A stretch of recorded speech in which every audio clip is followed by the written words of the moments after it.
दोस्तों, यहां तक आपने यह सुना कि किस तरीके से 26 जुलाई 1999 में भारत ने तिरंगा लहरा दिया कारगिल के ऊपर और पाकिस्तानियों को मार के भगा दिया। लेकिन उसके बाद हुआ क्या?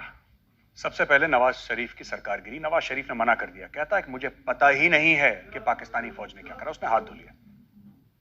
उसने बोला मुझे नहीं पता पाकिस्तानी फौज ने क्या करा। आप परवेज मुशर्रफ से पूछिए। परवेज मुशर्रफ का यह कहना था कि मैंने तो नवाज शरीफ को सब कुछ बताया है। बहरहाल पाकिस्तानी फौज को एक बार फिर मुंह की खानी पड़ी।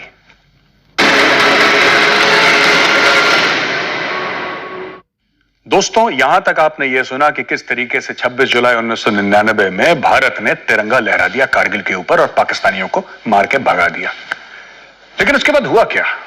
सबसे पहले नवाज शरीफ की सरकार गिरी। नवाज शरीफ ने मना कर दिया, कहता है कि मुझे पता ही नहीं है कि पाकिस्तानी फौज ने क्या करा। उसने हाथ धो लिया। उसने बोला मुझे नहीं पता पाकिस्तानी फौज ने क्या करा।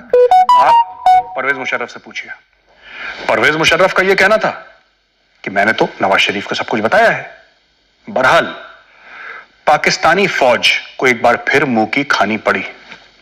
दोस्तों, दो तीन चीजें हैं जो आज मैं आपको बताऊंगा और बड़े दुख के साथ मैं आपको बताता हूं। मैंने आपको बताया था दुश्मनी में शराफत। कब सीखेगी पाकिस्तानी फौज दुश्मनी में शराफत? झूठ बोला सबको कि जो कारगिल में गए थे वो मुजाहिदीन थे, वो कश्मीरी फ्रीडम फाइटर्स थे, कश्मीरी आजादी के दीवाने थे। बाद में पता लगा कि नहीं, वो पाकिस्तानी फौजी थे। पाकिस्तानियों ने खुद अपने फौजियों की लाश पहाड़ों पर छोड़ दी, ये कह के कि हम तो इनको जानते ही नहीं, क्योंकि उनको पता था कि अगर उनको कबूल लेंगे तो फिर दुनिया पाकिस्तान को कटघरे में खड़ा करेगी। और जो दुनिया ने करा भी, भारत ने करा, दुनिया ने करा। दोस्तों, उस वक्त यह हुआ कि कितनी सैकड़ों लाशें पाकिस्तानियों की भारतीय सेना ने दफनाई, उनके ऊपर नमाज जनाजा पढ़ा, उनको गार्ड ऑफ ऑनर दिया। क्योंकि भारतीय सेना का एक बात है जो भारतीय सेना मानती है, एक उसूल है भारतीय सेना का, क्योंकि उसूलों वाली फौज है हमारी।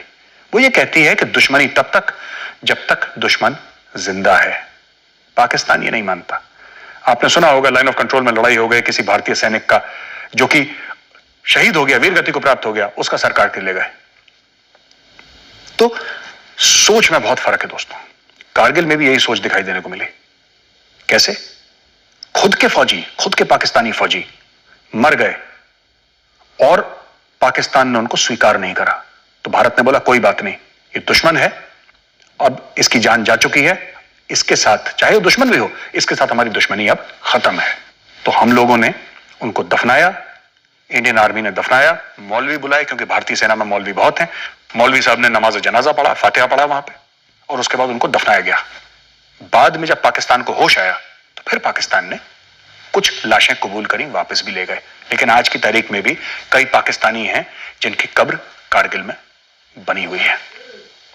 दूसरी चीज दोस्तों, मैं आपको एक किस्सा सुनाऊंगा कारगिल का ही,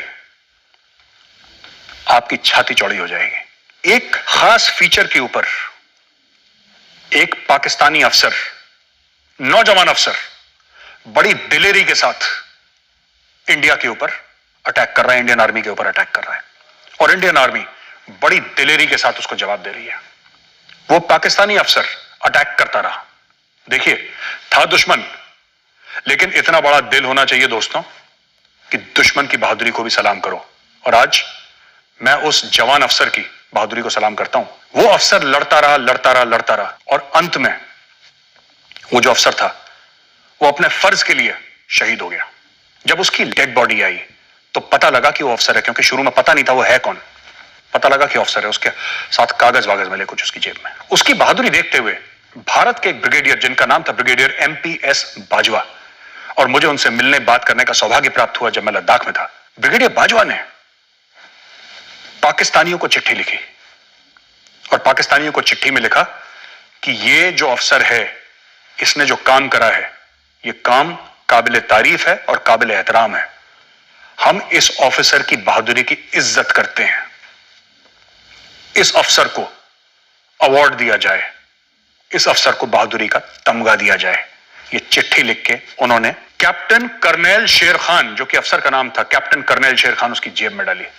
और जब पाकिस्तानियों को चिट्ठी मिली तब उनको एहसास हुआ कि उनके अफसर ने कितना अच्छा काम करा है, और फिर उसको पाकिस्तान का सबसे जो ऊंचा बहादुरी का पुरस्कार है वो उस अफसर को दिया गया। आज की तारीख में उस अफसर का जो गांव है उसके नाम पर रख दिया गया है। दोस्तों, ये कहानियां थी कारगिल की, ये कहानियां थी जो हमें सुनने की जरूरत है, और ये कहानियां हैं जो आपको, आपके बच्चे, आपके छोटों को बताने की जरूरत है। ये है इंडियन आर्मी के हमारे असली हीरोज, जिन्होंने दुश्मनी तब तक निभाई जब तक दुश्मन की सांस चल रही थी, और एक बार दुश्मन की सांस बंद हो गई तो दुश्मनी खत्म कर दी। बड़प्पन है, और इसको संस्कार भी कहते हैं।